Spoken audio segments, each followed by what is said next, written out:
Alors, Thierry Tournevis, bonjour.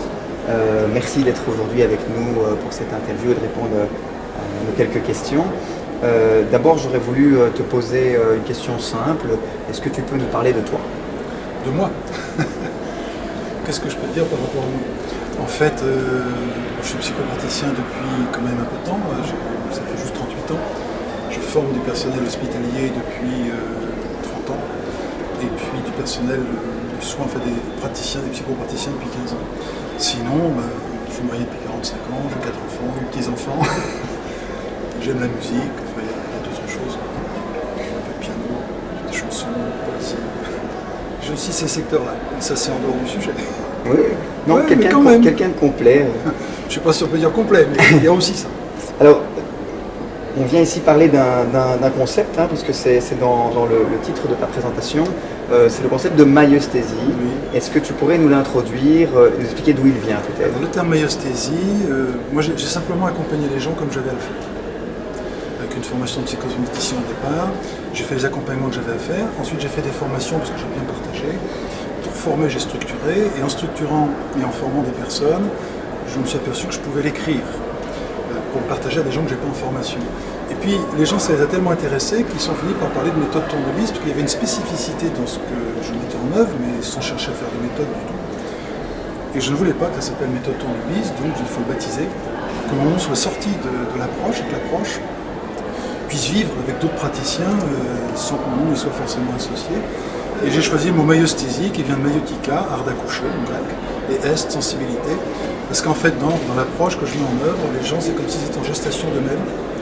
Et le symptôme, c'est comme une manifestation de l'accouchement qui doit se faire, c'est-à-dire qu'il y a une sensibilité au fait que l'individu est en gestation lui-même et est prêt à mettre au monde une part de lui-même qui est mise de côté. Voilà. Et la maïeusthésie, une petite précision quand même, c'est quelque chose qui est venu du fait de mon expérience clinique, mais qui est venu aussi de 45 ans de partage avec ma compagne, puisque toutes mes recherches, je les partagées avec elle pendant 45 ans. J'ai envie de dire que c'est notre cinquième enfant, pratiquement. Dès l'introduction, tu abordes le sujet de la communication et de la psychothérapie et tu mets ces deux concepts en lien. Est-ce que tu pourrais nous en dire plus? Pourquoi tu fais ça? Alors ils sont en lien parce que la qualité de la communication dépend de l'état psychologique des interlocuteurs. Et l'état psychologique des interlocuteurs dépend de la communication qu'ils ont chacun au cœur de leur psyché. Parce que dans la psyché, on en parlera peut-être plus loin, il y a des clivages. Et les clivages, c'est quand deux éléments de la psyché ont cessé d'être communicants, c'est-à-dire ouverts l'un à l'autre. Donc la communication et la psychothérapie vont ensemble, en ce sens où une psychothérapie, c'est pas autre chose que, en tout cas le type de psychothérapie que je propose, parce qu'il y en a plein de sortes qui sont toutes très intéressantes, mais celle que je propose, c'est restaurer l'état communicant entre deux éléments de la psyché qui en fait ont été séparés et sont devenus relationnels en lien avec le symptôme. C'est une sorte de lien entre les deux qui permettent ensuite de faire le rapprochement. Donc c'est ce qui fait que psychothérapie et communication sont des choses qui vont très bien ensemble. En dehors du fait qu'un thérapeute doit être communicant, bien sûr. Et alors, ce mot, ce terme, être communicant, qu'est-ce que tu entends par là? Alors, être communicant, je différencierais être communicant de la communication. L'adjectif communicant, c'est écrit ça ANT, et non pas le participe présent QANT. Être communicant signifie être ouvert. Des pièces communicantes, c'est des pièces qui ont un passage. Ce pas des pièces qui tiennent une conversation. Mais une fois qu'il y a un passage, on peut passer de l'une à l'autre facilement. Et les êtres communicants sont des êtres qui ont une ouverture d'esprit l'un par rapport à l'autre, et de ce fait, l'information peut circuler entre eux, librement. Donc être communicant, c'est être ouvert, et être relationnel, c'est être relié, attaché, dans l'affect. Et quand on dit il faut créer du lien, il faut créer du lien, il faut de la relation, on ne mesure pas que créer du lien, c'est générer de l'affect, et en même temps on dit oui mais il ne faut pas d'affect, quand on s'occupe des gens, qu'on fait du soin et tout. Donc on dit qu'il faut du lien, on dit qu'il ne faut pas d'affect. Où est-ce qu'on se situe? En fait, il s'agit qu'il n'y ait pas d'affect, c'est juste, ça c'est un impact psychique. Il faut qu'il y ait de la sensibilité, par contre. Et l'état communicant, c'est quand on privilégie l'individu que l'on rencontre, et on est touché et non pas affecté. Être touché, c'est faire une rencontre, être affecté, c'est avoir un impact. Donc être communicant, c'est être ouvert, tout simplement, c'est juste ça. Et donc en étant communicant, tu vas approcher le symptôme d'une manière qui apparemment est différente, en tout cas de la définition du DSM. Est-ce que tu peux nous décrire ceci? Alors la définition du DSM, c'est que le symptôme manifeste, c'est page 35 du DSM 4TR, le symptôme manifeste un dysfonctionnement biologique ou mental. C'est une option possible, bien sûr, dont on doit tenir compte, mais il y a une autre possibilité, c'est que le symptôme manifeste une pertinence à l'œuvre dans la psyché, une pertinence soit de protection, quelque chose a été mis à l'écart pour se protéger, soit de remédiation, ça apparaît spécialement pour le retrouver. Et cet autre aspect doit aussi être pris en compte, parce que si on le zappe, on risque de louper un accompagnement psychologique. Et donc, on revient sur un terme que tu as mentionné juste avant, le clivage. Tu parles de ces clivages, de différents types de clivages. Est-ce que tu pourrais nous les décrire? Alors la psyché, c'est l'ensemble de tout ce qu'on a été, ce dont on est issu, de celui qu'on est, ça fait un tout cohérent normalement, et quand il y a quelque chose de trop douloureux, on a une pulsion de survie qui crée un clivage. Ça avait été vu par Philippe Pinel, ancêtre des psychiatres, qui avait bien vu qu'un être devenait étranger à lui-même quand il y avait une souffrance et qu'il fallait qu'il puisse se reconnecter à lui-même. C'était très bien vu par Sándor Ferenczi, contemporain de Freud, qui a beaucoup vu le fait que quand il y a un choc, il y a un clivage, et une partie de la psyché devient étrangère à l'autre. Ça, c'est vraiment bien. En psychologie, on parle beaucoup de clivage du moi pour parler des troubles de personnalité. Moi, je parlais plutôt du clivage du soi, le soi de Jung, où ce qui est l'être, ce qui est l'individu, sépare une partie de lui-même, parce qu'elle est trop chargée émotionnellement, et c'est une façon pour lui de supporter la vie sans cette charge émotionnelle dont il ne sait pas quoi faire avec les éléments dont il dispose. Et donc, à ce sujet-là, au sujet du clivage, tu mentionnes je vais dire, pas une anecdote, mais une histoire que tu as vécue personnellement dans une relation avec les patients au sujet d'un clivage entre le corps et l'esprit. Est-ce que tu pourrais nous en parler? Il faut aller un petit peu plus loin. C'est-à-dire qu'en fait, le clivage, ça peut être un clivage entre celui qu'on est aujourd'hui, un de ceux qu'on a été au cours de sa vie, parce qu'il y a eu une charge émotionnelle. Ça peut être un clivage entre celui qu'on est et un de ceux dont on est issu, parce qu'il y a une histoire familiale compliquée. Et la seule réhabilitation de cet endroit-là, je vais donner un exemple extrêmement rapide par rapport à ça, une thérapie très rapide. Il y a une femme a des troubles paniques quand elle s'éloigne de chez elle. Cette femme qui a ce trouble panique, elle ne peut pas s'éloigner de chez elle de plus de quelques kilomètres sans être atteinte de trouble panique, il faut venir la chercher sur le bord du chemin. Et en fait, quand je lui demande ce trouble panique, qu'est-ce qu'elle éprouve quand ça lui arrive, elle me dit j'ai l'impression que je ne pourrais plus rentrer chez moi. Ok, c'est déjà arrivé dans votre vie de ne pas pouvoir rentrer chez vous de façon signifiante. Elle me dit non, c'est quand même rapidement, mais ça ne vient pas comme ça. Peut-être qu'il y a quelque part quelque chose d'inconscient, mais elle ne le voit pas. Je lui demande est-ce que c'est arrivé à un de vos parents, elle scanne la vie de ses parents, et tout de suite, c'est comme le RDS sur les stations radio, quoi. Clac, la station s'affiche. Et elle dit, bah oui, ma mère, elle avait 9 ans, sa mère est morte, son père était violent, on l'a retirée du foyer, elle n'est jamais rentrée à la maison. Et quand cette femme accepte de valider le vécu de l'enfant qu'elle était, avec une phrase du genre, j'entends à quel point c'est dur pour toi de ne pas rentrer chez toi, le lendemain, elle a pu son trouble panique. Par exemple. C'est un exemple. Alors, il ne faudrait pas, avec un exemple comme ça, s'imaginer qu'il suffit de 3 questions, que c'est magique et tout est fait. Des choses plus complexes, avec beaucoup d'allers-retours, des choses qui peuvent ne pas aboutir, des choses qui peuvent avoir besoin d'autres types d'accompagnement. Mais voilà un exemple précis de ce qui peut être fait. Alors, une autre question que les gens se posent sans doute, c'est en pratique, comment ça se passe? Alors, en pratique, comment ça se passe? Eh bien, on est en train de discuter. La personne dit, il y a ça qui me préoccupe. Je vais lui demander, quand ça arrive, qu'est-ce que vous ressentez? Il me décrit ce qu'il ressent. Ce ressenti, on va dire, c'est déjà arrivé dans votre vie, ce ressenti? Oui, à tel moment. Et c'était celui-là qui était très fort. Non, il y en a eu un autre qui était plus fort. Vous voyez celui que vous étiez à ce moment-là? Il dit oui. Et celui que vous étiez ressent quoi à ce moment-là? Est-ce qu'à ce moment-là, il a son attention dessus? Je dis, vous voyez celui que vous étiez à ce moment-là? La personne, généralement, elle est connectée. Je dis, qu'est-ce qu'il ressent?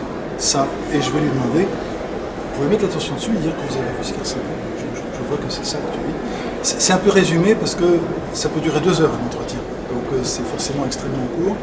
Mais le déroulement de l'entretien, il y a d'abord identifié qui dans la psyché a été tiré. Une fois qu'il a été identifié, être dans la reconnaissance de cette tête, c'est avoir du bonheur à le retrouver, dans la validation de son émotion, c'est-à-dire on va valider la nature et la dimension de son émotion. Quand c'est fait, on a bouclé la séquence thérapeutique. Et 3e étape, on va vérifier comment se sent le protagoniste qu'on a retrouvé. 2e étape, dans cette 3e étape, 2e point, comment se sent le patient. Souvent le protagoniste, la personne a sa boîte imaginaire dans la pensée, il dit c'est marrant, il me sourit, comme si. Et à l'inverse, des fois quand c'était pas juste, il dit ah ben, il me tourne la tête ou il s'en va. Il ne faut pas croire qu'il suffit de demander pour que ça marche et qu'on invente ce qu'on veut. C'est comme si ça avait une vie propre dans la psyché et ça se comporte d'une certaine façon. Comment il se sent lui et le symptôme initial, comment est-il? Et si tout s'est bien passé, le symptôme il n'est plus comme avant. S'il n'est plus comme avant, c'est comment? Il est plus fort, il est moins fort, il est juste différent, ou il n'est plus là.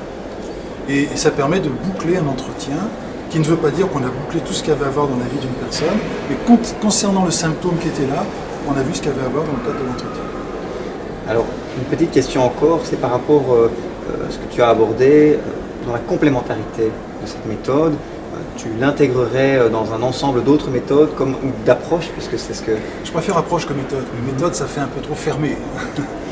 Et donc, comment est-ce que ça s'intègre dans d'autres pratiques? Alors, bon, moi je mets en œuvre ce que j'ai à mettre en œuvre, mais je suis sensible à des approches comme le focusing de Gene Jandelin, par exemple, qui met l'attention sur le sens corporel.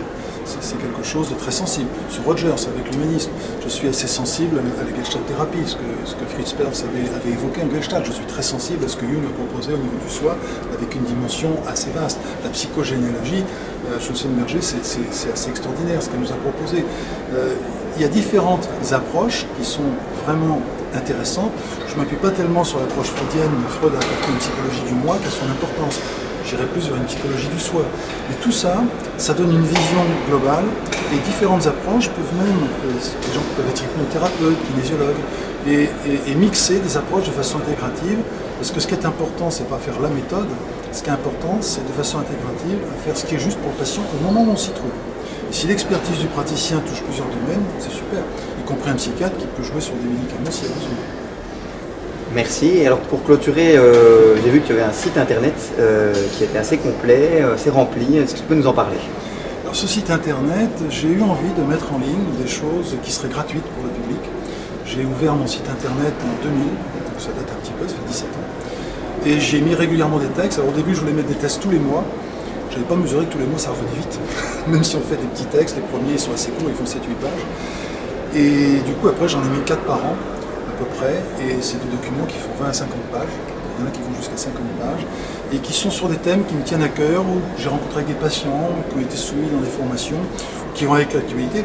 Par exemple, au cours des vacances, j'ai eu 3 bouquins sur Maslow. Je fais un article sur Maslow pour le faire découvrir. Il faut savoir que Maslow n'a jamais parlé de pyramide. Il y a plein de choses intéressantes sur la psychologie. Il faut vraiment que les praticiens connaissent. J'ai vu une émission sur le déni de grossesse. Je dis, mais il faut dire sur le déni de grossesse, les femmes ne sont pas entendues par rapport à ça. Le seul fait qu'on dise déni, c'est déjà une négation de la personne. C'est pas un déni de grossesse, on devrait parler de grossesse inconsciente. Et quand j'ai fait mon article de déni de grossesse, qu'on devrait appeler grossesse inconsciente, j'ai eu des emails de dire, mais merci d'appeler ça comme ça. Parce que déni, c'est déjà une insulte. Elles découvrent qu'elles sont enceintes au moment où elles accouchent, pratiquement. Appeler ça déni, c'est un deuxième coup. Et c'est des fois, soit en fonction de l'actualité, en fonction des gens que je rencontre, en fonction des réflexions personnelles que je peux avoir, je décide de faire un document en fonction du proche que je peux donner. Des conférences que je fais aussi. Et quelle adresse alors pour ton site internet? Comment te retrouver sur Google? Alors, l'adresse, c'est maïeusthésie.com, M-A-I-E-S-T-H-E-S-I-E. Mais si on a du mal à écrire maïeusthésie, on tape tournevis, mon nom tout simplement sur Google, ça sort en première page, première ligne. On tape dessus et ça ouvre le site. Page d'accueil. Tous les articles, donc 2000 pages d'articles quand même, sont organisés soit par thème, soit par date de publication, ça c'est pour les citations, c'est plus pratique, soit par ordre alphabétique, on met des mots-clés, on prend le mot alphabétique et puis on trouve, soit il y a un moteur de recherche interne sur le site, on tape les mots qui nous intéressent et on voit les articles dans lesquels ils figurent. Ben Thierry, merci beaucoup pour ta présence. Et c'est gratuitement à disposition, même sans laisser son adresse, c'est totalement. Merci. Avec plaisir.